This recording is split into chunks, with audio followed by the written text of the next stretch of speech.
time for the final word in sports all across the state. You're listening to Sports Talk with your hosts, Phil Kornbluth, Will Pelagic, and the Professor Tom Hayes. You've been waiting all day, so join the show now by calling 800-956-7266. There are just a lot of ties there. You know, a lot of ties to me in Florida. So that was a mixed bag of emotions for me at the time. That always gets in my mind, gives me a peace of mind that I'm very lucky at what I do, that I was fortunate to be in that moment twice in my career, and that the last time we were able to figure out a way to win. He's been playing well for 2 weeks, really, in practice, or at least with beginning to show more confidence. I said before the injury that I thought, he was going to be getting, anywhere from 8 to 15 minutes and start to play more, but now it's certainly probably going to be more than that.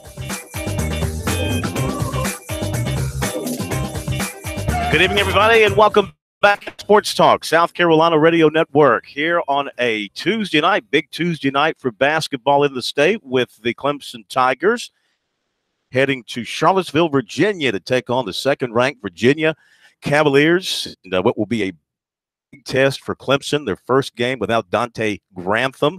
We'll see if the Tigers can make that adjustment with the freshman in the lineup and deal with the always difficult pressure that Virginia brings on our wood. Phil Kornbluth with you tonight in Myrtle Beach. Came down today on a special assignment for Sports Talk. And then tonight, we are speaking to the Myrtle Beach Sports Club, our annual gathering to talk recruiting with the folks here at the Myrtle Beach Sports Club. We have Will Pelagic back in the studios in Columbia with the Professor, Tom Hayes, and Brian Leonard as well. 800-956-7266 is the number. Email talkback at sportstalksc.com and on Twitter at SportsTalkSC. So it's game one after Grantham for the Tigers. A big cog missing in that lineup for Brad Brownell tonight, guys. Not an easy way to make that adjustment, having to go up and play a really, really good Virginia team. It should be interesting to see, Korn, and really you won't know how Amir Sims and David Skara adjust to that role until we see them play the bulk of the minutes in that role. The one thing that Brad Brownell was very encouraged by going into this contest and coming out of the game against Notre Dame is the fact that Amir has basically been playing very well over the last 2 weeks in practice. Hasn't always shown so in games, but he hit a very, very big three for them late in the game against the Fighting Irish. And as he gets more and more of those opportunities, it should be interesting to see how teams handle him. Now, I don't think it's very fair to ask Amir Sims to take over the kind of scoring load that Dante Grantham had. It's going to be on some of the other players who are already a part of the starting lineup, guys like Shelton Mitchell, guys like Marquise Reed, Gabe DeVoe. And in my mind, it goes back to what we talked about yesterday. I almost feel like you have to, at this point, let Elijah Thomas grow up and grow into a major contributor on the offensive end. You need to force feed him the basketball because, in my mind, that is an underutilized portion of Clemson's game, almost similarly to what South Carolina had in football with Hayden Hurst. They do not get Elijah Thomas the basketball enough, and he needs to be able to contribute more. But I tell you what, if I'm Clemson tonight, I'm gonna try to take a dire situation and try to make some good out of it. I'm not so certain I'm going to start one of those young forwards. The pressure that Virginia puts on you, I would try to experiment early on and throw Virginia a curveball and play a three-guard offense. And as you say, the fulcrum has to be Mr. Thomas inside and get the ball to him. And that puts another outside shooter on the floor with Reed, Mitchell, and DeVoe in the game at the same time. I would just like to see them throw Virginia a curveball. Well, that's what they usually start. They usually start with three guards. They usually start with Reed, DeVoe, and Mitchell. I think that's something that's set in stone. I think, again, it's all about who takes over at the four, Korn. And the one thing I think, too, and you and I have talked about this, too, over the course of the last couple of weeks, what kind of player David Skara is, because he hasn't really been a contributor, and they've expected a lot more out of him. Yeah, I think so. He hasn't really had the big impact that was expected when he made the transfer. Maybe he'll start picking it up now with some extra minutes available to him. We shall see. But, Sims is a guy that they feel really good about. They felt good about his signing with them, and they feel really good about his future. He's a talented young man. And, of course, he wasn't getting a whole lot of playing time in the 4 spot there with Grantham taking up most of it. Now he's going to get his opportunity at 6'7", 237. He's not, extremely tall, but he does have a wide body to him. I agree with what you said at the outset. Feed the post with Elijah Thomas early and often. Try and run the offense through him. You're not going to get many opportunities against Virginia. They don't give you many opportunities to score. They're only giving up 52 points per game. Think about that in today's college basketball world. They are allowing only 52 points per game. So they're on you from the outset. They force you into turnovers, mistakes, block shots. They limit the opportunities you have to score. You're going to have to take advantage of every opportunity. I'd like to see him go inside to Thomas and see if he can do some damage against Jack Salt and Isaiah Wilkins in there. But then again, he's got to be careful and stay out of foul trouble. He does. And the one thing that is very key about playing against Virginia is not only do they suffocate you on the defensive end, but they take the oxygen out of the basketball when they're on offense. And their big game and their big key to victory is limiting the amount of possessions that they have to play on defense. And they basically can turn an empty possession your way into offense the other way. And the more and more that you try and force feed the offense from the outside, that plays right into their hands. So I think the way that you win this basketball game is very much inside out. You want to be able to run things through Thomas, whether he can have the defense collapse on him, throw the ball to one of those great outside shooters in Mitchell and Reed and DeVoe, or if he has single coverage against him, take 2 bounces and throw it up there and hope that Amir Sims is on the weak side for a possible putback. And even so, Amir Sims, maybe there is some offensive aptitude in here that we just haven't seen because of how often Grantham has been on the floor. I think you turn the young man loose. It might be interesting to see how he also deals with the fact that he's back in his home state. That will be something to look at, so he won't, kind of pull those emotions aside. But you guys are right. Virginia, if there's any team I can compare to Virginia with, I would have to say a team like Butler. Meaning that when those teams get a 10-point lead, it's like a 20-point lead, because it seems like you're just it's stuck in quicksand the entire game trying to catch up with them. All right, let's run through a few quick notes here. Then we'll take some phone calls from you and get your thoughts on tonight's game. A little bit more on Zion Williamson's decision if you want to travel down that path again, or look ahead to South Carolina and Florida tomorrow night in Gainesville.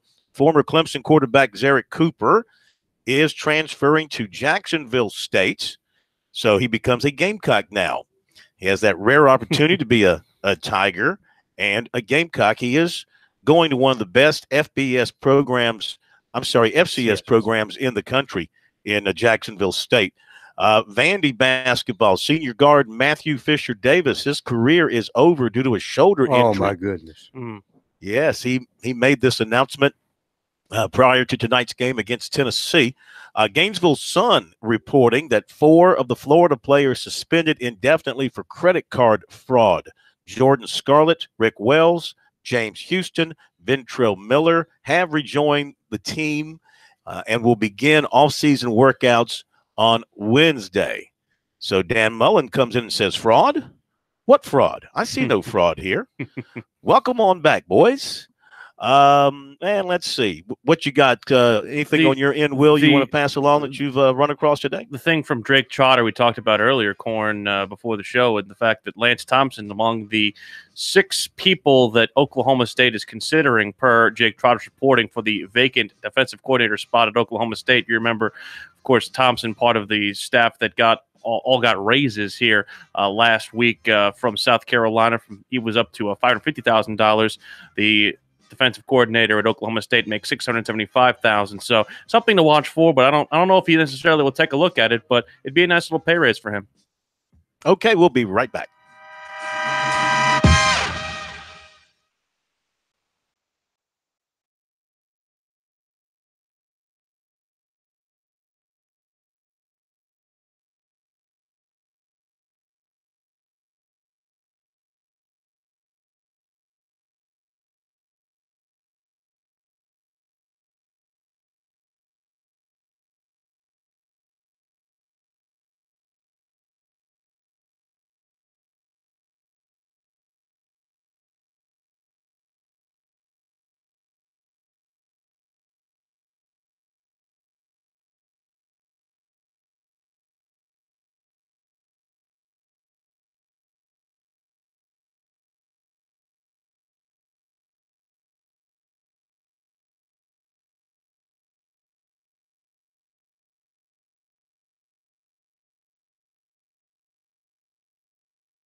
This is the place to talk Tigers, Gamecocks, and more. Sports talk across the state on the South Carolina Radio Network.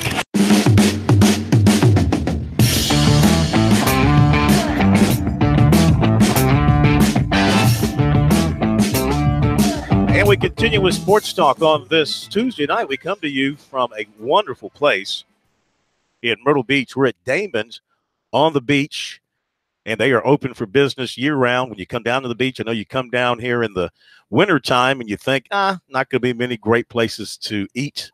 Not so fast. Damon's is always open. It is a great place to eat, let me tell you. You know, they're famous for their ribs and their steaks and their seafood. You sit right here by the ocean. As I am looking at the Atlantic Ocean right now, oh, it looks so beautiful this afternoon. That was part of my reason for coming down here this afternoon early to Myrtle Beach for my special investigation that I am producing later on for Sports Talk that we will share with you at some point in time. Oh, you're doing actual work there is what you're telling me. You have special investigation. Yeah, okay. I'm on assignment. When I come down here, I'm on assignment. Sure. A couple of quick other notes. 800-956-7266 is the number. It's like saying when I'll go to New Orleans and after hours, I'm on assignment too. Aren't we always assigned to something when we go on the road? Let's just say I was assigned to some beignets, and almost my findings were rather positive. Almost like Tar Heel basketball player doing an assignment. Yeah.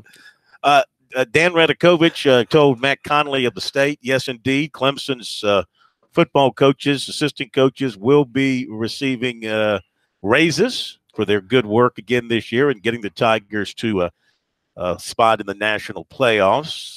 So I think that's something that's pretty much written in all their contracts that when they make the playoffs, they're going to get salary increases. So the rich get richer up there at Clemson. Well, they can't pay him much more. Can they? I mean, Venables is already making $1.7 million. I mean, unless he wants to start making Dave Aranda money. I mean, who knows? Yeah, perhaps.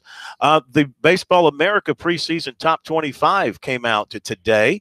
Clemson is in it, Will, and the Gamecocks are not. Clemson is number 12 in the latest Baseball America poll, and they are not are the Gamecocks. The Gamecocks have been left out of both D1Baseball.com and Baseball America for the first time since 2009. But Clemson gets in at number 12, which is a nice place for them. Of course, they've been ranked in the top 25 of two other polls also in this preseason, 15 by Collegiate Baseball, 24 by Perfect Game.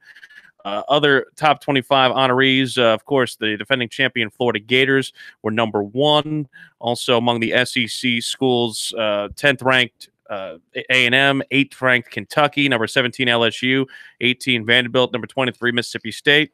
Other teams in the ACC were UNC at 6, Virginia at 15, Louisville at 19. But again, the Gamecocks find themselves in an unfamiliar spot, Corn, where they're not necessarily on the microscope of a lot of the baseball preseason pundits, but they're going to have to make up some ground here in the eyes of many. Yeah, it's interesting, too, that an indication of how hard it is to stay on top in the minds of the pollsters. Look at recent national champions. All right, so Florida, defending national champion, and they're number 1. All right, that's fine and good and understood. Come on down the list, though, and you see that Virginia, just a national champion just a few years ago, ranked at number 15. LSU, which has multiple national championships, at 17. South Carolina, national championships in the last few years. Well, I guess let's see, 2011. So in the last 7 years, not ranked at all. So I mean, it's hard. It's hard to stay there. It's hard to stay on top. Florida right now, a very hot program with great pitching, great recruiting. They're going to be the team to beat going into the season. But listen, there's always going to be movement. Right. I'm a little bit surprised that South Carolina is not getting the national respect of a program of that level, and also individually, not many Gamecock players receiving preseason accolades. Maybe the pundits are somewhat put off by the changing coaches and kind of taking a wait and see attitude. Well, that's the other thing. Yeah. If there's one sport that you can rise from unranked and get on people's radar, it's baseball, and you can probably rise a lot higher. And this is not to say that the Gamecocks are necessarily looked at as bad, but you can come out of the relative unknown level and make yourself a national name very quickly as far as baseball goes, especially with the way the non-conference season is structured. And like you said, Corn, this could be a comment based on and again, I'm not saying it's unstable, but it could be a comment and they perceived instability of the fact that you're breaking in a new head coach, you're breaking in a new pitching coach. I don't think that people believe that South Carolina is dealing with any kind of talent deficiency, but I think there's a question about whether or not they can put it all together in time for the 2018 season to start. Well, I look at it another way. I think not being ranked is great for this baseball team. I thought the baseball team, the players themselves, did show some of the pressure of trying to play for a coach that they knew was under fire.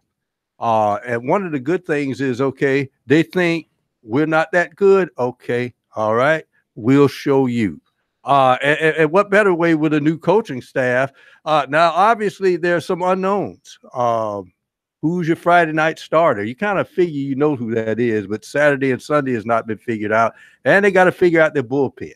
And that's going to be a big key as well. And they were anemic offensively a lot last year. See if they can crank that up this year. There are some question marks. And Colin, one of the first things that Mark Kingston said is, he wants to bring about the spirit of competition. He thinks that every spot on this squad is open, and I think you believe him when he says it, because I think he came in not necessarily thinking you have to blow things up, but guys kind of need a little bit of a reality check, and he knows that South Carolina baseball hasn't been where the expectation is amongst the fan base. And I think that he knows it's his job to not only reload, but also get them back to that level of prominence. And then conversely for Clemson's got to find out how to deal with what are now expectations under Monty Lee, because there are a lot of people, I'm sure, who are wondering, they see all these numbers and you're wondering, okay, now can you put your money where your mouth is? Yeah, let me mention also, of course, another team I was citing, national champions who are down the poll or out of the poll. Let's don't forget Coastal Carolina. Of course. Won a national championship just 2 seasons ago, and now out of mind, out of sight in terms of the national rankings. So, again, it's great to climb that mountain and get there. Boy, it's hard to stay there for any team that can repeat as South Carolina. Look, 3 straight trips South Carolina made to the championship series.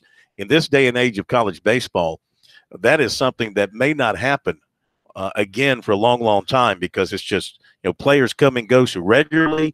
More teams are better, are spending more money on the sport. The competition is so much stiffer. So, and we've seen the Gamecocks kind of fade from that level here over the past, under the past 4 or 5 years, even though Chad Holbrook got them to what, 3, how many super regionals? 1 in Chapel Hill, 1 in Columbia, 2 super regionals, I think it was.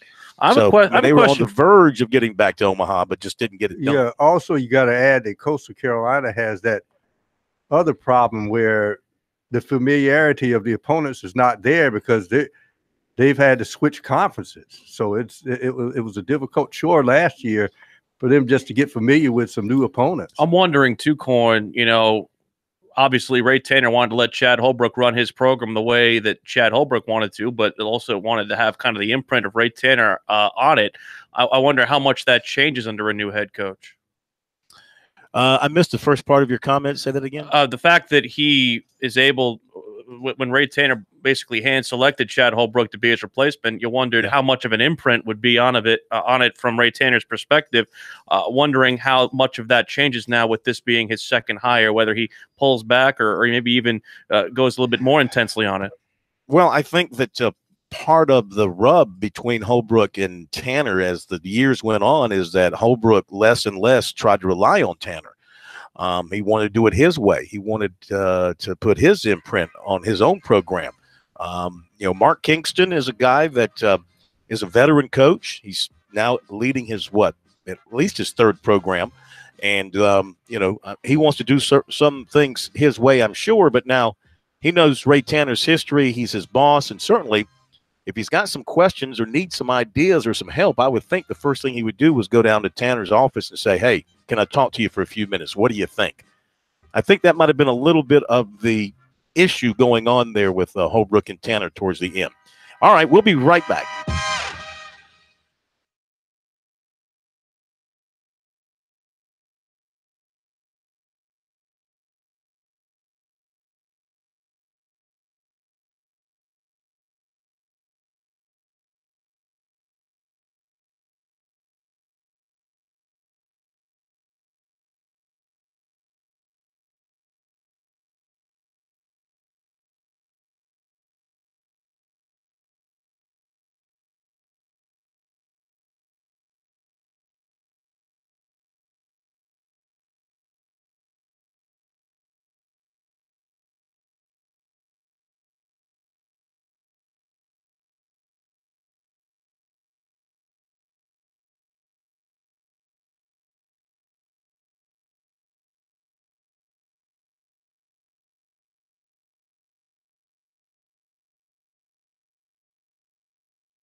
Welcome back into Sports Talk, everybody. South Carolina Radio Network from Damon's in Myrtle Beach. I'm only with you for another half hour. We begin the program here with the Myrtle Beach Sports Club at around 7. So the guys in Columbia, Willie P.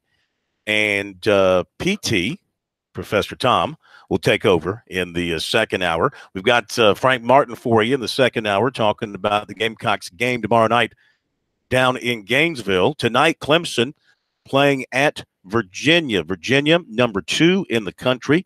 Right now considered a number 1 seed for the tournament. 18-1, 7-0 in the ACC. What a job Tony Bennett has done. He's in year number 9, 206 and 84.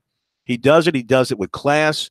He does it with players who, he doesn't do a lot of one and dones. He gets guys that come into Virginia and they stay usually 4 years or so. He do, and here's the thing about him is that he's kind of a self-made man and a guy who had to really wait his turn. I mean, he was an assistant for darn near 7-8 seasons, first at Wisconsin and then at Wazoo before he finally got the head coaching job. And then he goes and basically goes and takes a program that had fallen on some hard times and really resuscitates it right away, gets them back to the 500 mark, and then takes them the third season all the way back to the NCAA tournament. And he's made postseason every year since. He made one NIT, but at the same time after that, Sweet 16 and a couple of even the Elite 8 in 2015-16. And the one thing he's done it in the way that allows teams to play. Like, again, he does things that get you to travel.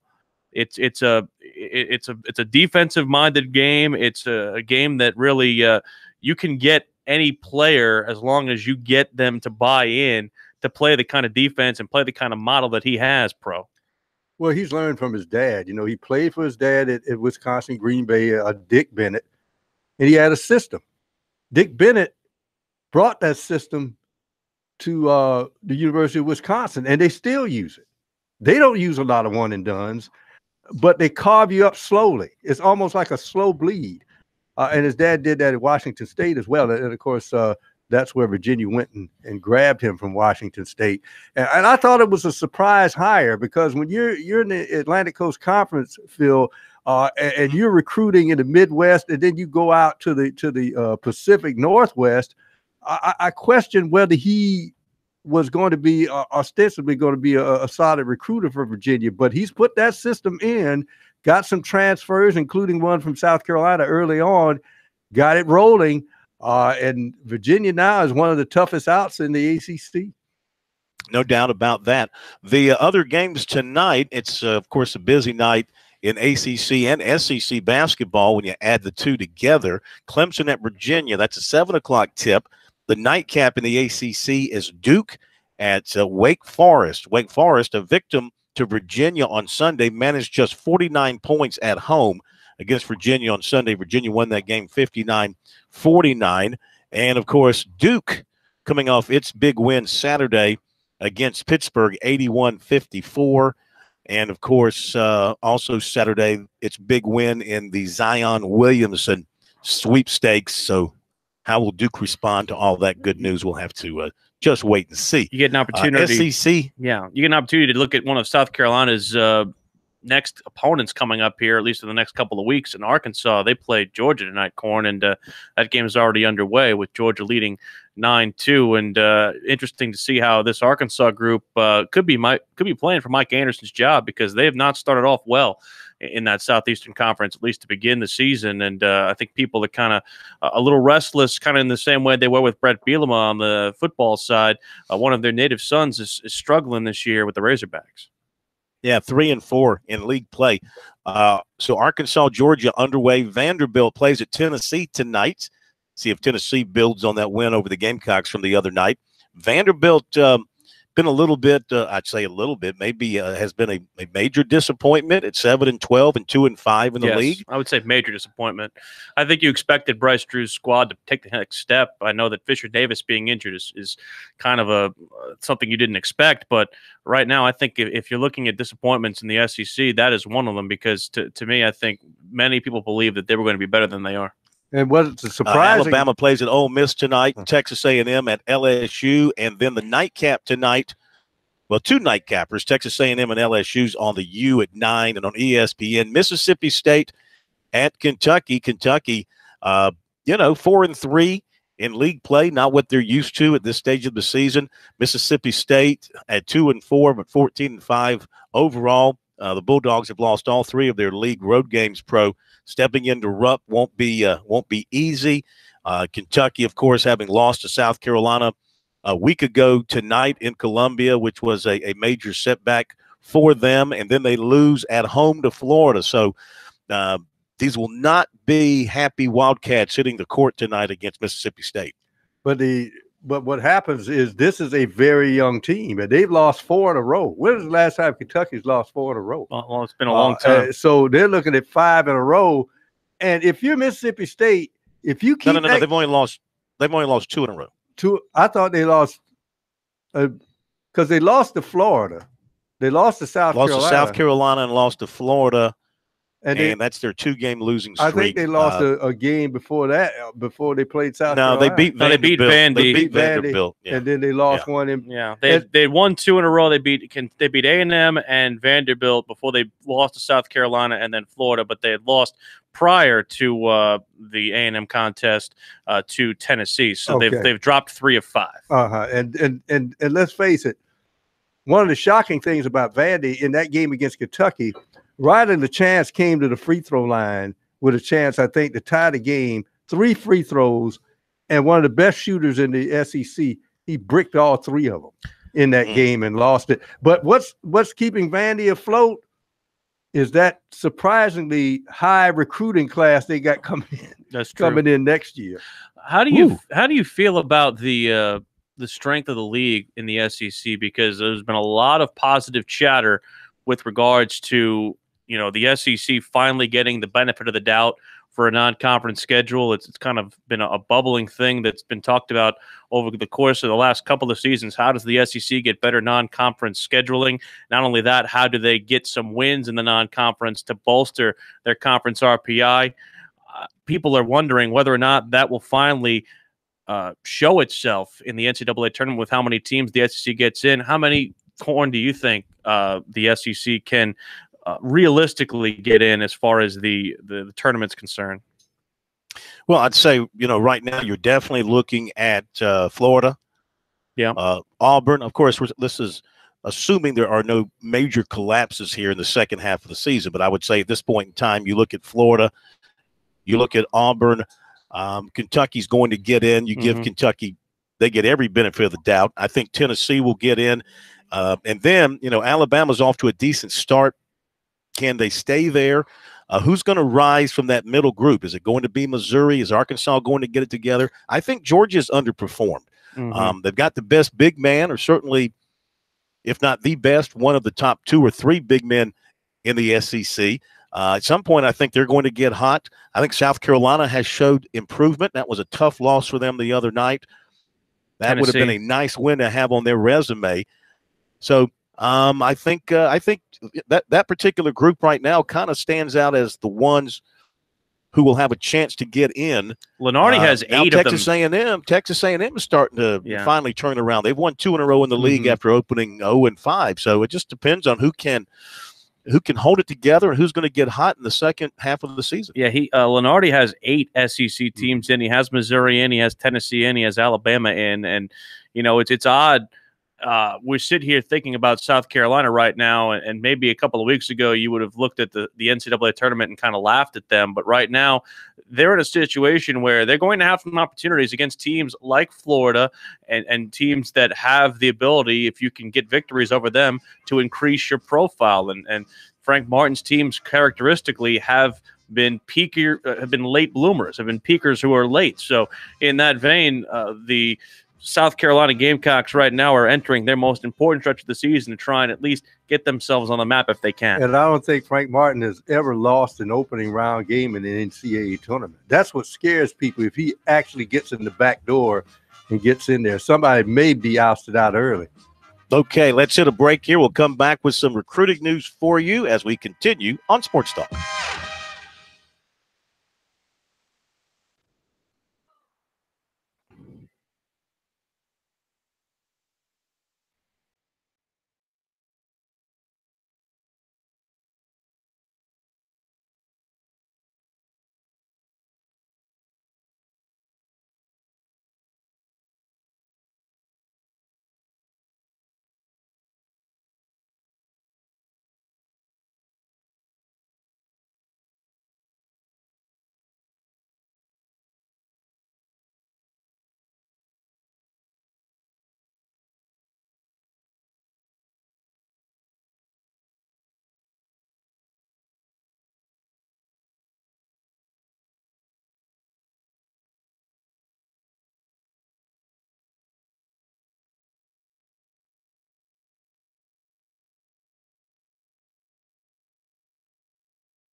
The guys are always checking email. Send your comments or questions to talkback@sportstalksc.com.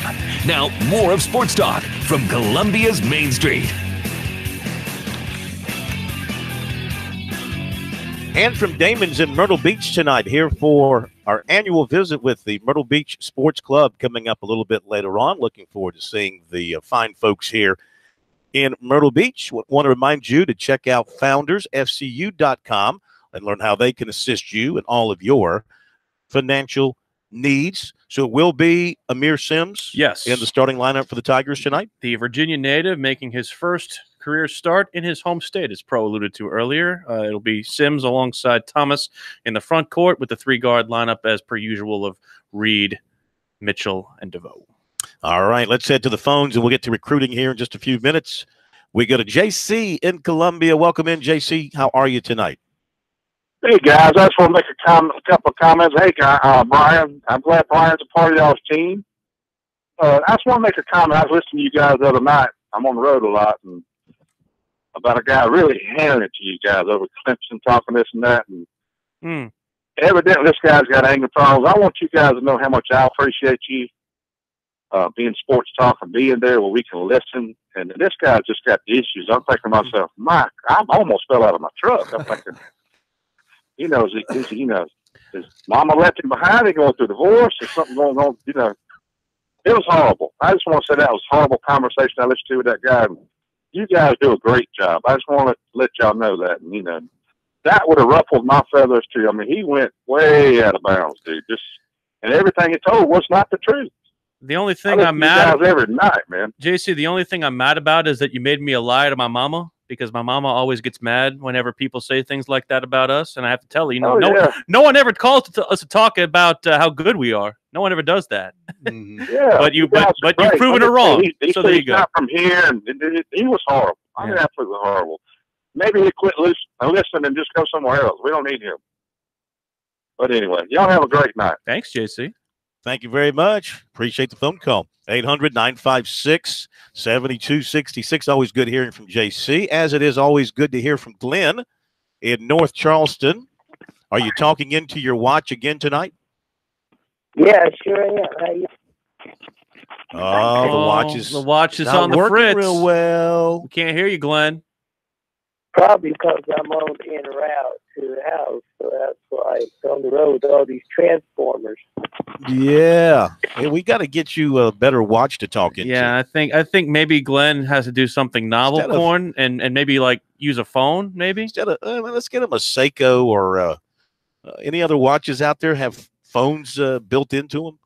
Maybe besides Apple. How about just get a phone? What's wrong with the phone?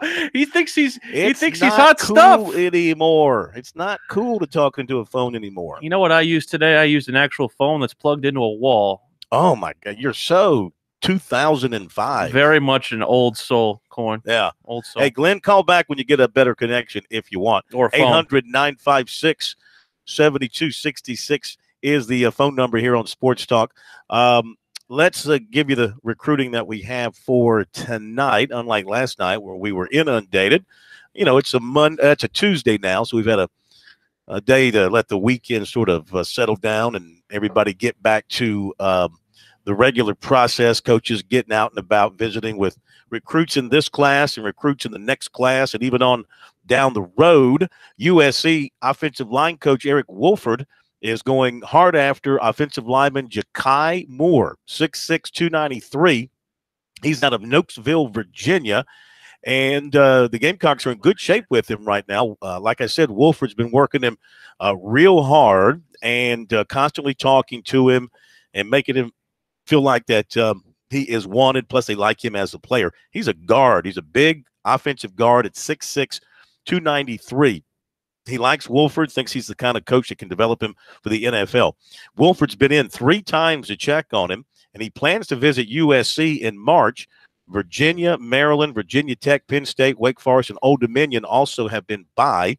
He also plans to visit Penn State, Wake Forest, and Old Dominion. He said USC, Penn State, and Virginia Tech are standing out the most to him, and he'll probably sign in December. He's not sure if he'll graduate early. Offensive lineman Richard Gurridge of Tampa continues to mull over his decision with Clemson, Florida, Auburn, and Ole Miss in contention. He's actually been committed to Florida, but that was to the previous staff, so he is seriously looking at his other options. Gurridge has taken official visits to Clemson and Ole Miss. Auburn was in on Monday to see him at his school. They're trying to get him in this weekend, so is Florida. As of yesterday, according to his coach, he was undecided if he's going to take any more visits. Coach Bob Dare said that he's enjoying the process, getting to know some good people, trying to find the right fit. But he said, the coach said, I'm not sure if he's going to take any more visits. I'm not sure he wants to continue. He added that Clemson made a good impression on Gurridge on the official visit earlier this month. As he put it, so what's not to like about Clemson at this point? He said Dabo Swinney has not yet had his in-home visit and expects that to come later in the process. He expects Gurridge to wait until the end to make his announcement, as the school has a signing ceremony planned for February 7th. More offers from USC. 2019 linebacker Mohamed Diabate of Auburn, Alabama. Tight end Jackson Lowe of Cartersville, Georgia. Of course, that is Trevor Lawrence's former teammate. Running back Tony Mathis of Cedartown, Georgia, drew a visit from South Carolina on Monday. Coaches were in to see him. UConn and Arkansas have checked in on uncommitted receiver defensive back Stephen Gilmore of South Point. 2019 defensive end Zach Pickens of TL Hanna was offered by Alabama. And Georgia, how hard is Georgia going after Rick Sandage? They had 6 coaches in to see him yesterday. That's a lot. Yeah, well, that's just trying to show the love. 6. USC was scheduled to be in today for a sit-down with him. So he's going to visit USC this weekend. He was at North Carolina last weekend. He's been to Georgia.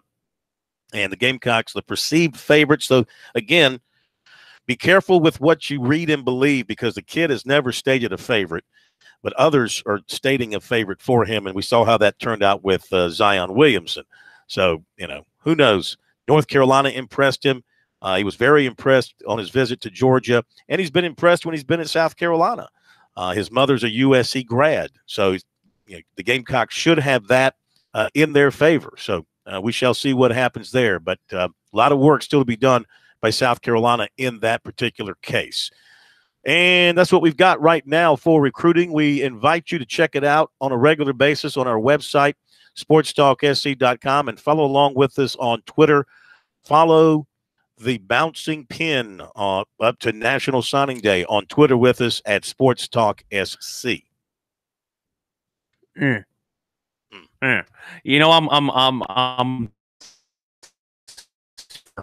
superstar Scott Eisberg, by the way, the sportscaster of the year in the state of South Carolina. He's trying to find out a little bit more about something we talked about a little bit last week. Oceanside Academy is Jermel president, going separation and a mutual parting of ways down there with them. He is basically doing some ambush-style interviews with people who aren't wanting to talk about president's impeachment, if you will, pardon the pun. Fantastic journalism by our guy, Scott. I just wanted to give him a shout out. Like he's coming up on school officials? Oh, yeah. Sticking the mic in the face? Yeah. It's great video. What kind of reaction is he getting? No hushed. comment. Hushed. No comment. You could say. If he's having to do that, Corn, what do you think the reaction is? He's the Mike Wallace of his era. He's doing the not Rick Morrison, Keith Morrison, Dateline. Oh, that's another. Used to walk up on. That's people. another. Yeah, that guy. Not Rick Okay, Morrison. guys, I'm going to turn it loose to you here for hour number 2 as we get ready for our meeting tonight here at the Myrtle Beach Sports Club, and we'll see if the Tigers can pull off what would be a pretty nice upset on the road at Virginia. Tell all the folks at the beach we said hello. Well, they don't really know you, but I'll pass it along anyway. I'm loud enough that I can hear. You can hear me in Myrtle Beach. Loud, yes. I think loud is a good description that fits perfectly here. Don't eat too much. You guys have a great second hour. We'll see you tomorrow.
Hour 2 of Sports Talk up next with your hosts Phil Kornbluth, Will Pelagic, and the Professor Tom Hayes. Don't leave us hanging. Join the show, 800-956-7266.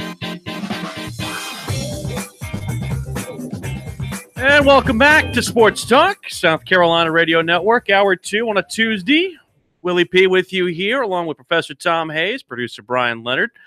Those of you who are listening in Myrtle Beach, you can be listening to Colin right now at Damon's there for a little recruiting talk. He is, of course, getting people entertained for the evening. We will do the same with you. 800-956-7266. We'll keep you updated on Clemson and Virginia. Just underway in the opening 30 with no score there. Tomorrow night, South Carolina taking on Florida. First matchup between those two since the Elite Eight game last year in New York. And that was, of course, the one that put South Carolina into the Final Four. A stark contrast of teams from now until then, not only for Florida, but also for the Gamecocks, who, of course, we've talked about the departures. We've talked about all the things that have pertained to them that have happened over the course of the last 8 or 9 months since last March. But in my mind, what they've represented is a lot of a very good future right now. And I think right now, what happens at the end of this season, people are going to keep a very, very close eye on not only how this group finishes, but whether or not they're able to get themselves focused on a particular task, whether it is the NIT, whether it is maybe getting in the back door of an NCAA tournament. But in my mind, this year's output is not necessarily the most important. What is important for me is what happens to give themselves positive momentum going into next year, because you're going to have Bowen and Felder and a possible other couple of pieces from Frank Martin's recruiting class that can make this group look a lot more set than they do right now. And, of course, the wild card is if and when the end of the season that Holden can get himself together and not only be in shape as far as his healing is concerned, but in playing shape, because he brings another weapon to the table as far as the guard position and scoring. And as you said, he showed flashes of what he could be in that Clemson matchup. Now, Florida to me still gets enamored with the three-point shot. I don't understand it when you got those horses under there and they don't go to Hayes and they're big people enough. It'll be interesting to see what they do tomorrow night, because obviously they have to keep Chris Silver occupied defensively, try to get him in foul trouble early, and about 60% of your job is done when you do that. Yeah, they're 5-1 to start in the SEC. Pardon me. Their lone loss at Ole Miss. They've got wins at home against Vanderbilt, as well as Mississippi State and Arkansas. They've got a road win at Kentucky, road wins as well at A&M and Missouri. The Kentucky and Missouri wins highlighted by great late play from Chris Chiozza. It has not been a good start for Clemson in Charlottesville. They trail 7-0 in the early going, and they've used a timeout, has Clemson, to try and settle things down. They've tried a couple of three-pointers from Amir Sims. Gabe DeVoe had a turnover, and much like we saw going into this contest, is the ability of Virginia to not only limit your offensive success, but limit your possessions. And right now, you're seeing that personified from the Cavaliers. You got to make the extra pass, and you got to score. This 7-0 lead is still very early. But as I said, once you get midway through the first half to the second half, Virginia can make this a 10-point lead look like a 20-point lead the way they control the basketball. And you wonder, too, where Sims is defensively, because so much of what Clemson has done positively this season has been on the defensive end. And how much of that do you lose with Dante Grantham not in the lineup? They just got themselves a break there, did Clemson, as Gabe DeVoe was fouled in the act of shooting a three. 800-956-7266 is the phone number. Barry is calling from Fort Mill. And Barry, you're on Sports Talk with Willie P. and the Pro. What's happening, man? Oh, not a whole lot. How y'all doing tonight? Well, sir, yourself. Oh, pretty good. I just wanted to ask y'all a couple of questions. I kind of got in late the other night, and there was some kind of comment Mark made towards Frank Martin regarding Silver. I was wondering if you could give me any clarification about that. And Pro, could you tell me if, in the name of God, Kia Cooper is ever going to get to come to Carolina? And I'll listen. I just think it feels like a conspiracy, as we said before. Don Staley has really hit on it.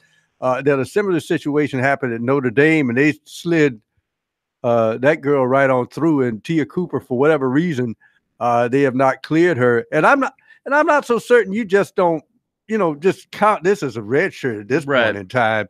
Unless they have another mass unit of injuries that happens. We see there's some recovery going on right now for the team, but they need all the numbers they can get, and they really need all the numbers they can get on February 1st when UConn invades. Yeah, they got an interesting double coming up here this upcoming week, because they have to play. I forget who they have midweek, but they have Missouri on Sunday, and then they have UConn middle of week next week, and so that's not going to be an easy double for them, at least on Sunday, and then the middle part of next week. And the other part of this too, Pro, is that, like you said, they've been gathering some injuries. I know Kiki Herbert-Harrigan was one that they were trying to get back, and she wasn't back over the weekend. They play Arkansas. Beg your pardon. They play Arkansas Thursday, then Missouri, followed by the UConn contest a week from Thursday. As part of the Frank Martin comment, what he was saying yesterday, or sorry, over the weekend, following the contest against Tennessee, is that Chris Silva had himself a freshman moment, basically playing the kinds of. He got the freshman Silva. He said we saw more of the freshman Chris Silva instead of the sophomore Chris Silva, and that's a fair criticism, I think, of him, because there have been times and there have been games where we've seen the maturation of Chris Silva take place. I'm not saying he's going to win all SEC honors, but he has been South Carolina's best player, and he came up incredibly small for the Gamecocks on Saturday. Now, Frank Martin has a way of, I would say, criticizing his players, the same way he would behind closed doors as he will in the media. And that's the part that makes him, I think, so great to deal with for us. And this is something that he was actually talking about in his Monday press conference with us, which you'll hear a little bit of more on Sports Talk, because we didn't have a chance to play it for you yesterday. But so much of what makes Frank Martin good is that what he says behind closed doors, he'll say to us. And so it's not like he'll have a guy get blown up in the papers, if you will, or get blown up on the radio that isn't already been blown up on in practice. There was one guy earlier this year, David Beatty, where he said David Beatty had the worst practice known to man. You've never seen a coach say something like that, but guess what? These players love playing for that guy because he knows, and they know behind closed doors, he has got their back, and he wants to go to war with whoever is on his team. Well, just like he went on Twitter and told the woman, "Don't call my players mediocre. You don't do that. You don't call my players mediocre." I want to give a little bit of credit to Rick Barnes, because people who have been in the state for a while and watching college basketball, Rick Barnes' defenses at Clemson really stymied and upset a lot of ACC teams, including Dean Smith. So, while Silva had what Frank would call a senior Silva, I want to give some credit to Tennessee. Tennessee, are they tall? No, but they got some thick guys. I mean, Williams and Admiral Schofield, those guys have a way of putting their rumps on you and making things difficult in the lane. And I think maybe Chris had a little bit easy to the soft freshman from Kentucky the night before. I think the other thing psychologically, and you've seen it before, teams that try to play hard finally get a packed house, and then they see the packed house and think they have to play like Supermen instead of settling down and playing their game. You kind of have to be more comfortable in your element, and I think South Carolina was not that on Saturday. And just another thing to add, what you were saying about Cooper, it's a hard thing to do, and it's a hard sell, and sometimes the NCAA will take circumstances into play here. The one thing you have to understand, though, is that South Carolina is dealing in a situation where they're not going to get a lot of sympathy from the NCAA. So I think people who are looking at the Taya Cooper situation and are asking for the NCAA to show some leniency, this is not necessarily anything negative toward South Carolina. It's more negative toward the NCAA.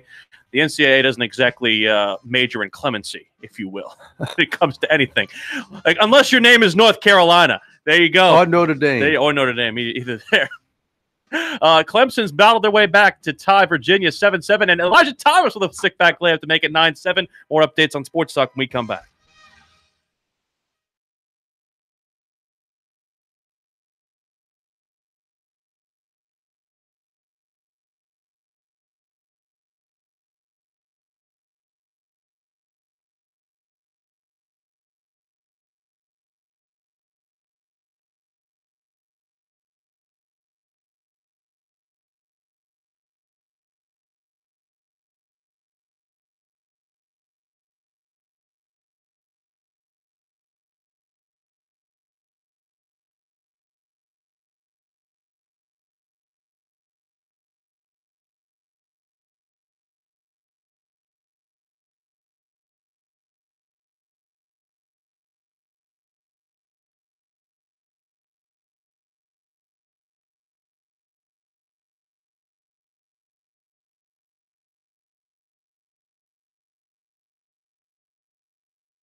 Sports Talk is the sports talk show of Main Street, South Carolina. From the coast to the mountains, we cover it all.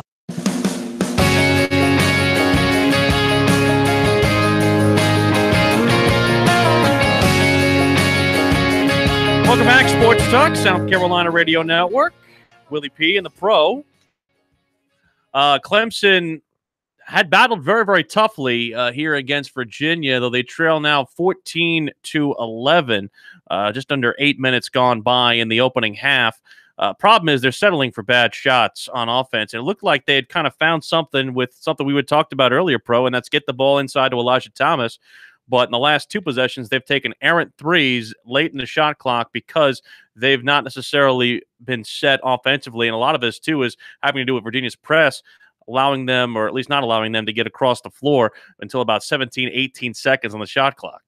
And the key is Virginia making shots. But if Clemson can get in the offensive flow, and even in the half court, Virginia tries to make you get into your offense very late. Yes. I'd have one of the big men set a screen at the mid-court line and just break through that and see if you can't run an half-court offense. And as I said, give Elijah Thomas all he can eat tonight, because he can be a key in this basketball game, because Clemson defensively seems like they've got at least 4 of the positions guarded well, right, and that could help them stay in this ball. The problem is a lot of times their defensive spacing is such to where they do not allow it doesn't put them in a good position to make a defensive rebound.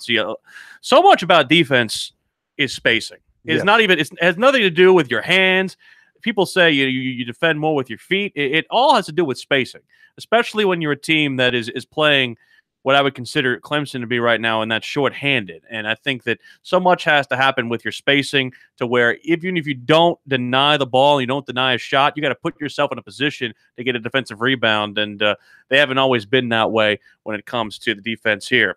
800-956-7266 is the phone number. We'll talk more about South Carolina and Florida here. We had a chance to hear from Frank Martin yesterday. We did not play those comments for you just because we were so inundated with calls yesterday about the Zion Williamson decision, and we can get back into that discussion a little bit more later on in the show.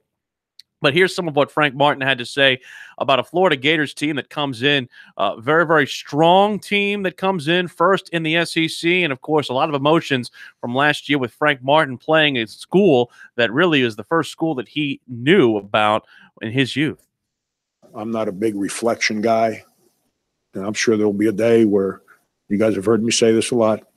I'll have the Tommy Bahama shorts and Tony Soprano shirt, a pair of flip-flops, and I'm going to be staring to the ocean about 10 hours a day and doing nothing but reflecting. And I hope when I get to those moments, the reflections that I kind of get over my mind, that I have a lot more positive experiences moving forward, so all the negativity kind of disappears, so I can kind of live a little longer. But that was a special moment. I mean, I don't care how you cut that cake. It's that's a moment that anytime I'm in thought, which the older I get, the more I do, that always gets to my mind. It gives me a peace of mind that I'm very lucky at what I do, that I was fortunate to be in that moment twice in my career, and that the last time we were able to figure out a way to win. Frank, you talked about trying to build on this momentum that you kind of gained over the last 2 weeks. How big of a week is that in terms of kind of measuring that, going to Florida and welcoming Texas Tech here on Saturday? That's kind of what we were talking about before. It's old teams, young teams. Florida's an old team. Chioza, Allen, Hayes, Stone, the transfer, I can't pronounce his name right now, Igor. I know he's a transfer. He's a fifth-year senior. They're old. We're young. We're not. We didn't handle losing to Clemson real good. We kind of let that one hang around a little too long. It's not that we didn't practice the right way. We just kind of let it bother us. So, every time we've been in, early in conference play and those moments in the game, we've kind of hung our heads a little bit. We got away from that for the last 2 weeks. We didn't hang our head against Tennessee. We tried. We didn't play great offensively, but we tried. I mean, I couldn't ask our guys to play any harder than they played. I mean, think about this. We grabbed 16 offensive rebounds, yet they had more second chance points. We out-rebounded them 16-4. They had more second chance points than us. Think about that. I can't ask our guys to play any harder than that. We just didn't score. Frank, especially with injuries kind of causing a revolving door at the position, how frustrating has it been not to get consistent point guard play throughout this season? Yeah, Sonny's really, really trying to understand better, to lead better. He really is. I was real hard on him during the game against Tennessee, and I'm going to speak to him about that here a little later. But to his credit, he's trying more than he ever has to give himself a chance to succeed in games. He did that early in the season, and he had success, and then he kind of stumbled into Christmas, and then he got hurt. So he's really, really working at it. Wes Myers is playing better, not because he made shots. He's just playing better, But I'm not going to – here's the thing with the Tennessee is disappointed as I was that we let it get away.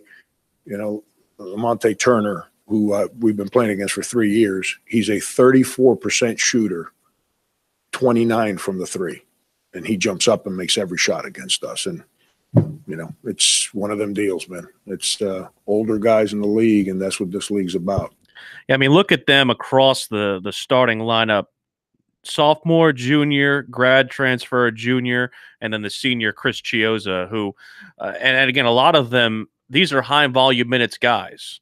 Like Kulichov is a 31-minute-a-game guy. Allen is a 31-minute-a-game guy. Chiozza, 32-minute game guy. These guys are kind of in the same realm of a lot of these other teams where they're winning with experience. And right now, South Carolina, their mode is very fragile. And it's weird. What the Kentucky win showed me last week is that they got up to play Kentucky. Mm-hmm. And I don't know if they were necessarily not up to play Tennessee while the effort was there. The little things, the intangibles, the things that aren't driven by emotion were the things that South Carolina could not do against the Volunteers. And, it's little things. It's like, a missed layup here, missed free throws, a lax defensive possession here and there. Their margin for error is so thin this season with South Carolina. And because of that, you have games like Kentucky where you see their emotion on full display and they're able to make a comeback in the final 11 and a half minutes. And then you have games like Tennessee. I feel like the last week, and I even said this in Kentucky, because you even saw stretches of inability. We saw the 10 and a half minutes of a field goal against them, against the Wildcats last Tuesday. You've basically seen the entire range of emotion for the South Carolina basketball team in the last two games that they've played over the last week. Well, it comes back to youth, and let's face it, Kentucky's youth showed. Because I told you, if the game was close in the last 5 minutes, and that big crowd, I know Kentucky plays in front of big crowds, but this is the youngest team Cal has had, and he doesn't have that kind of senior spiced in there, especially at the point guard position, to settle things down. And they came discombobulated. As far as Tennessee is concerned, Rick Barnes' teams, I've seen them. They can slow bleed you. And that's what they did to South Carolina. They hit enough shots, and they played good defense. And South Carolina, psychologically, I think the big crowd and trying to push themselves over, they tried to do too much. And I think they psychologically got themselves out of the game. What South Carolina's to do tomorrow night, and it's going to be tough at the O'Connell Center, is you cannot be seduced into Florida's pace. Because Florida can make it ragged. They throw up a lot of threes, which means that your defensive boards, a lot of them may come 19 to 20 feet from the basket from a long carom off a three.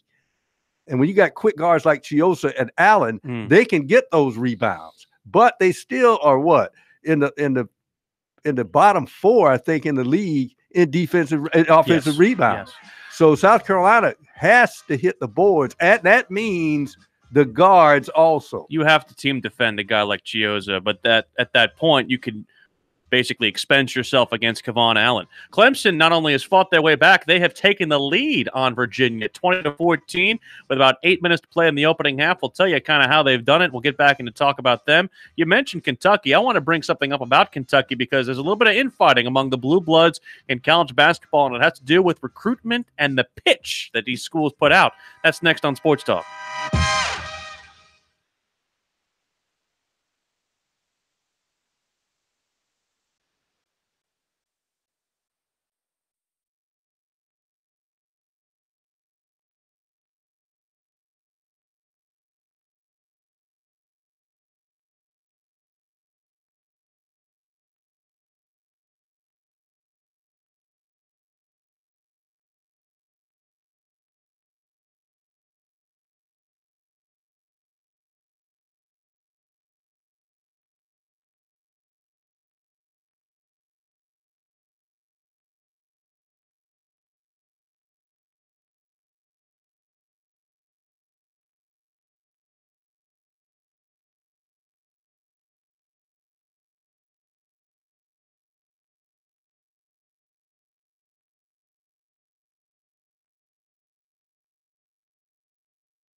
Welcome back, Sports Talk, South Carolina Radio Network. We'll get you caught up on some of the other action going on across the ACC and SEC. A full night of SEC hoops right now, Pro. In the game that we're kind of watching, Arkansas, Georgia. Arkansas with a 1-point lead on Georgia, 38-37, 16-19 to play in the second half there, and the Hogs have done a little coming back here. They've kind of gotten themselves to believe on the road. We were talking about disappointments in the SEC over the course of the last couple of years here, and Georgia's just taken the lead back by 1. It's interesting looking at Georgia from the standpoint of maybe they are a disappointment right now, kind of in the same vein as this Arkansas team, because Mark Fox kind of escaped away and got past the job insecurity rumors with the fact that you get Maton coming back, and they have been a little bit lesser than expected, 12-6 on the season, 3-4 in the SEC. This is a group in Georgia that they need to get some wins collected up here. Well, even a couple of years ago, South Carolina was trying to have their upward mobility in the SEC, and Georgia would always stand in the way, especially J.J. Frazier used to haunt them. And I think Georgia reeled off something like 4 in a row, including tournament wins against South Carolina. And now South Carolina has won 3 in a row against Georgia. And psychologically, it almost seems that inexplicable loss to South Carolina when South Carolina shot 28%, that Georgia has been in a funk since that loss. So these losses can haunt you if they let it settle into the team. 22-13 right now. Tennessee leads Vanderbilt right now in the Battle of the State of Tennessee going on right now at Thompson Bowling Arena in Knoxville. Nightcap tonight for them, Alabama, Ole Miss, Texas A&M, LSU, and Kentucky hosting Mississippi State. Kentucky trying to ward off 2 consecutive losses, both to South Carolina and to the Gamecocks' next opponent, Florida. The Clemson Tigers currently leading Virginia on the road at number 2, 23-18, with 5:23 to play in the opening half. Gabe DeVoe shot it well, 4 of 6 to start with 11 points. We've seen Amir Sims come out, hit a 3 in place of Dante Grantham. He's been kind of the main stalwart in place of Grantham, and you've seen David Scarra play a little bit as well. We've seen some Scott Spencer, some Clyde Trapp. So Clemson is really trying very hard to lax the minutes on its main contributors, because they know that guys like Reed, DeVoe, and Mitchell are going to have to increase their play. Same with Elijah Thomas. They will have to increase their play with the absence of Grantham. And the one thing Clemson has done right now, Pro, is that they've found themselves a little bit of offensive continuity. Virginia has kind of been a little bit cold from the field. They won for, I think, their last 11 from the field. So it's been good for Clemson, but that Virginia's not going to stay cold for that long. Oh no, and Clemson has survived some of their own misgivings, some ill-advised shots, ill-advised passes, and they still have the 5-point lead because they've been playing in your jock defense, and they've been playing real tough around the rim.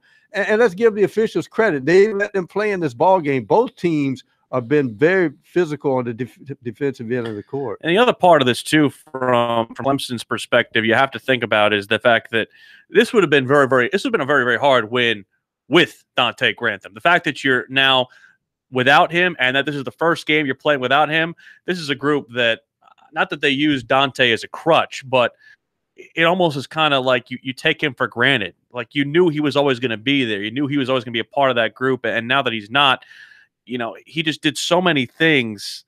He was basically your captain out there on the floor defensively. He got guys set. He got guys in rhythm. And he also was able to really put this team on his back when he needed to. And you have to kind of have somebody else take that and run with that. And Clemson currently, again, up by 5 with 4:19 to play in the opening half. Some of the other notables, Guy for Virginia has 7. Hall for Virginia has 5. And this is part of a real rot of a stretch right now for Clemson going in, because after this, they have to go to Georgia Tech, the game we'll have for you on Sports Talk coverage of, and then they're home to UNC, and then at Wake, which is a game I think that before the season we thought would be a tough contest, but now Wake has just looked woeful this year. That is one that kind of has to be a must in your column now, because after that you're home to Pitt and then you're at Florida State, and that Florida State one is another one kind of in the mold of maybe you thought it was a loss in the preseason, but because of the way you've been playing, you should be able to win that game. Well, when you look at Wake Forest, it's a team that's still trying to build, and it's difficult to build when you have a one and done. And you could tell they really hurt because John Collins is not in the gold and black. He's in Atlanta playing for the Hawks. And that's difficult to grab a one and done like him. And he played over his head his freshman year, and it got him got him to be picked in the number one as a draft pick for the Hawks. But they hurt when they lose a one and done, and you can tell they're not the same inside without it. And looking at what they have left away from home after this contest, again, at Georgia Tech, at Florida State, at Virginia Tech, at Syracuse, you have to think that you're going to get the Wake game. You have to get the Florida State game, and you got to split the last two between that game in Blacksburg and the game at the Carrier Dome at Syracuse. And I don't know if that game in Blacksburg is a winnable one anymore because of what Buzz Williams' squad did last night to the Tar Heels of North Carolina. Unless Buzz's team really spent all they could do, and if you catch them at the right moment, maybe they won't have the energy to beat a Clemson. But Florida State, you never know what you're going to get with Florida State. If they're shooting well, they're hard to stop because they bring about 7 or 8 7-footers off the bench to just clog the lane on you defensively. And Leonard Hamilton has always had tough defensive teams, and he likes a lot of 7-footers, and that would be a difficult chore for Clemson, especially rebounding. Florida State has been up and down because they won at Virginia Tech. But before that, they lost at BC. They beat Syracuse at home in double overtime, but then have losses to teams that Clemson's beaten in Louisville and Miami. So in that regard, it's kind of like you said, you don't really know what you're going to get out of them. Virginia's gone on a little mini run here to tie Clemson at 23. Like we said, Virginia was not going to stay down for long. South Carolina looking at a week of themselves where they have to play at Florida, and then the oddity playing a non-conference mid-season contest inside the SEC Big 12 Challenge. They've been doing this the last couple of years, and I don't like it because of the fact that I think it really just takes too much of the attention away from the conference season. I know that they want to create these specialty games with the Big 12, and you want to create a little bit of a rivalry. But in my mind, playing this game against Texas Tech, not only does it throw away your rhythm, but it also forces South Carolina to play a Texas Tech team that I don't know if they're ready to see because there's a lack of familiarity. And also, the Red Raiders are pretty darn good. The Red Raiders are good, but if you're South Carolina and you're sitting there at the precipice looking at a possible NCAA bid, this is an opportunity for you. If you can steal it at home, packed crowd, Texas Tech, this team has never played in the Colonial Life Arena. This is a chance to steal. One of those wins. You got a Kentucky win in your back pocket. Can you get another win in your back pocket? And one of the things I want fans to understand about when I look at basketball and when I look at a season, Will, is when I judge a coach and what he's doing. And I will tell you, I am not so certain that Frank Martin's coaching job with this ragtag bunch this year, including the injuries, might not be better than what he did last year. Probably squeeze a lot more out of this orange. You're squeezing out of this lemon. You may be getting blood out of a turnip at this point in time. And it'll be interesting if they can if they can really just tread water, get a few wins maybe they're not expected to get, and get Holden back toward tournament time. This team may be ready to sneak up on some of the other attractive matchups include Florida hosting Baylor. That's a juicy one with Scott Drew's squad coming in. Georgia's got to go to Bramlage to play Kansas State. Oklahoma has to go to Alabama to face Avery Johnson's squad. A little Hilton Magic for Iowa State facing Tennessee. TCU Vanderbilt. Kansas plays Texas A&M in an old Big 12 matchup. Oklahoma State, Arkansas, Auburn, LSU, Kentucky, West Virginia, Missouri is at Mississippi State. So not everybody, of course, participating in that Big 12 SEC Challenge because there are 10 Big 12 schools and 14 in the Southeastern Conference. More from Clemson, and also we'll hear from Florida head coach Mike White when we return on Sports Talk, South Carolina Radio Network.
These guys, they never sleep.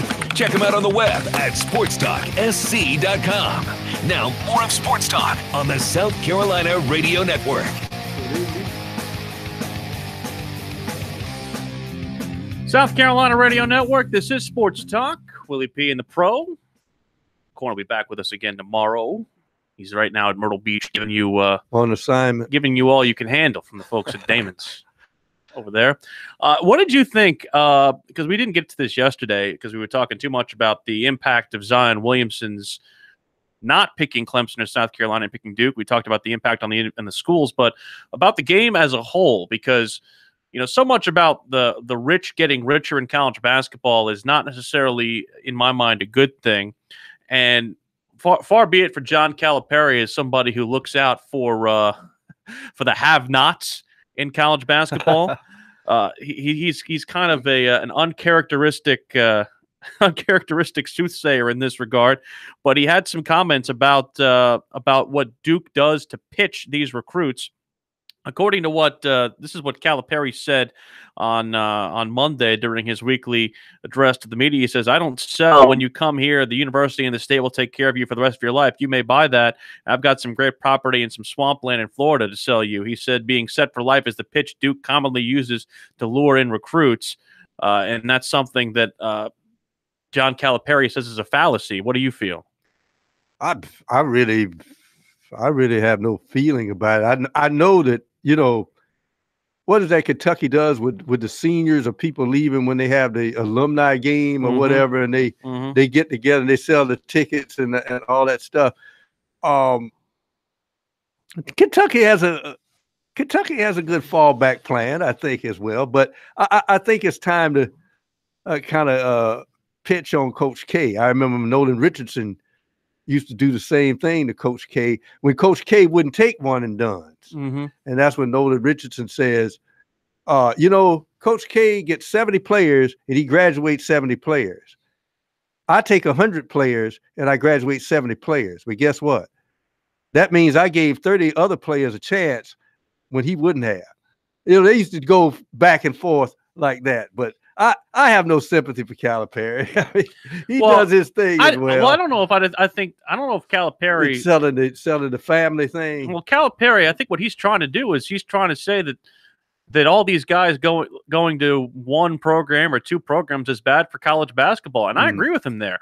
Now, he's of course talking about the impact that it has on him because Duke and Kentucky have kind of gone head to head for some recruits here in the last couple of years, and I think Kentucky has gotten owned by Duke over the last couple. I think 5 of the last 6 guys they were both in have all ended up in the other kind of blue, not his blue, the blue of the Blue Devils. So I think that Calipari has a right to be rightfully salty, if you will. But in my mind, I think looking at this from the larger scope, it is a bad thing for college basketball in that you can't. And I wanted to figure out a way to ask this to Frank Martin yesterday at his press conference for South Carolina. But when you have so few of these programs having these guys, when you have one program that's getting 1, 2, 3, and 8, in their program altogether, it's not good. It's not good for the kids. It's not good, and it is good because it's good for Duke because it exposes what a coach has to go through. And I think Coach K has a lot of pressure on him because there are times when I remember when Coach K said years ago, what drives him is there's probably some Division III coach out there that's a better coach than he is. Sure. And you look at the talent that Duke had last year, and the previous guy who sat in that chair, K-Mac and I got on him because he sat here one night. They said, well, what's going to happen in Greenville? The Gamecocks have no chance against Duke. Those blue bloods. But guess what? Somebody forgot to tell Frank Martin and P.J. Dozier and Sedarius Thornwell and Dwayne Notice that they didn't have a chance. Right. And so there is pressure on those coaches because you get exposed.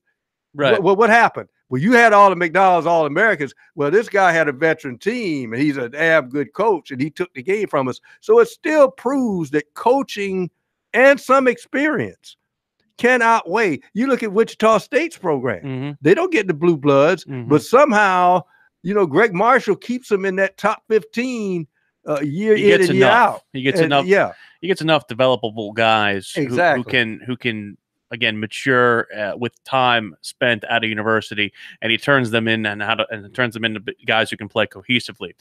We wanted to at least give you a little bit from Mike White, the head coach of Florida. Speaking of a guy who has an experienced squad, that's the squad that will face South Carolina tomorrow night at the O'Connell Center in Gainesville. The head coach of the Florida Gators is Mike White. Man, that guy is a monster. He's one of my favorite players to watch in college basketball. He is something else, and Frank and those guys have done a great job with him.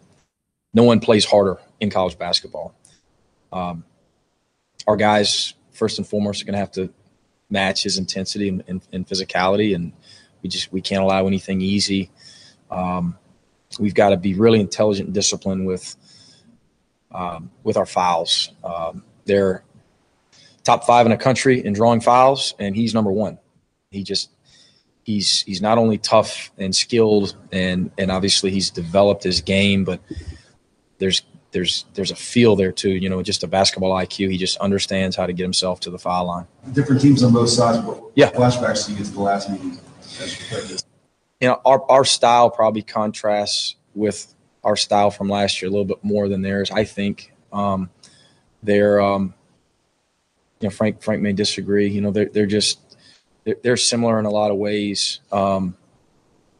They obviously lost some really, really good players, but they've done a great job with, again, developing their front court guys. Coach Sar's gotten a lot better too. He's a heck of a player, and the additions of Myers and Booker, those guys are playing really well. So just 2 different teams. Last year was last year. This is it's a completely different game. They're younger to South Carolina this year. Your thoughts on just kind of your experience versus playing a team that doesn't have younger? Just hadn't given it much thought, really. I don't look at Kentucky and say, well, we're just going to win that experience battle. I look at it as their strengths and our strengths, and with South Carolina, I mean, Manai is a heck of a player. I mean, he's whether he's a junior or a freshman, he's a heck of a player, and they've got a couple 5th-year guards that are really playing well. Their front court's incredibly experienced, of course, and really good. With us, we've got experience at some spots and inexperience at spots, and I think that stuff can be overrated a little bit. We've got to play well. We got to block them out. I mean, they're the best rebounding team in our league, offensively and defensively. We've got to guard them without fouling. Those are where our concerns are. You talked about the season, being a marathon after the winter rough, and nothing's been kind of accomplished yet. How did they respond to practice Monday, and how do you say kind of the energy and the attitude? I thought yesterday was very good, and it doesn't always carry over, but I was very pleased with the effort and the focus yesterday. I think when South Carolina obviously has our guys utmost respect, how they operate as a program, and how they develop, and how stifling their defense is, and how aggressive they are on the glass. Our guys understand it's difficult against these guys, as it was against Kentucky, to even get a clean look. I liked where we were yesterday. I hope I'm saying the same thing here in a couple hours after today's practice. And even if we have another great one and we have a really good shoot around tomorrow, it doesn't guarantee that you play well, but in my opinion, you give yourself a better chance to play well. That's Mike White of Florida. Virginia leads Clemson 27-23. Key to the second half in this one, Pro. Yeah, before that, just move the thread. Mike White's dad, athletic director at Duke University, Kevin White. I tell you what, if Marquise Reed goes off like he did in the second half in North Carolina, Clemson wins this game. He's only 1 of 5 right now, held to 2 points. DeVoe has 11. Amir Sims has 5 in place of Dante Grantham. Clemson has done well defensively. They're going to need to step things up offensively in order to get themselves a victory in enemy territory in Charlottesville. We'll recap it all for you tomorrow and also talk to you about South Carolina and Florida when Corn rejoins us. For Pro, I'm Will. See you.